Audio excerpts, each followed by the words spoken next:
તો કચ્છ ભુજમાં ઉત્તરાયણમાં પતંગની દોરીથી અનેક પક્ષીઓ ઘાયલ થયા છે। ત્યારે ભુજ ખાતે સુપાર્શ્વ જૈન સેવા મંડળ દ્વારા મેડિકલ કેમ્પ શરૂ કરવામાં આવ્યો છે। ત્યારે હેલ્પલાઇન પર કોલ મળતા જ ટીમ તાત્કાલિક ઘટના સ્થળે પહોંચી જાય છે અને ઘાયલ પક્ષીઓને ઇમરજન્સી સારવાર આપવામાં આવે છે।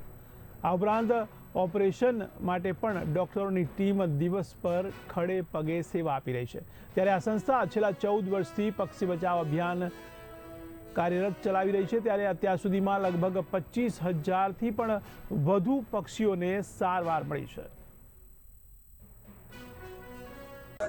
શ્રી સુપાર્શ્વ જૈન સેવા મંડળ ભુજ દ્વારા છેલ્લા 14 વર્ષથી લગભગ 25,000 પક્ષીઓને બચાવવાનો આ કરુણા અભિયાન ઘાયલ પક્ષી માટે ઇમરજન્સી સારવાર કેન્દ્ર છેલ્લા 14 વર્ષથી થઈ રહ્યું છે। ભુજના આજુબાજુના વિસ્તાર કચ્છના મુખ્ય શહેરોની અંદર જીવદયા પ્રેમીઓને સાથે રાખી અને આ એક મહાયજ્ઞ કરવામાં આવે છે। લગભગ દર વર્ષે ઘણા બધા પક્ષીઓ ઘાયલ થતા હોય છે। આ મકર સંક્રાંતિ એ પતંગ ચગાવવાનો ઉત્સવ છે।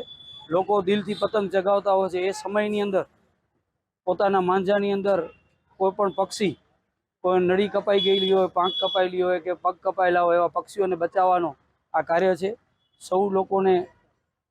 સૌ લોકોને અપીલ છે અમારી કે આપ આપના પતંગની અંદર જ્યારે આવા પક્ષીઓ આવતા હોય છે ત્યારે આપણો માંજો કાપી નાખશો, જેથી કરીને આપણે પક્ષીને બચાવવાના અભિયાનની અંદર તમારો પણ એક જોડાણ થઈ શકે। જીવદયા પ્રેમીઓને ખાસ અપીલ છે કે આ ઇમરજન્સી સારવાર કેન્દ્ર ઉપર જ્યાં પણ આપને પક્ષી મળે તો આપ રૂબરૂ પહોંચાડશો અથવા તો અમને ફોન કરશો ઇમરજન્સી નંબર ઉપર, તો અમે તાત્કાલિક આવી અને એને રેસ્ક્યુ કરીને એને બચાવવાનો અમે કાર્ય કરશું।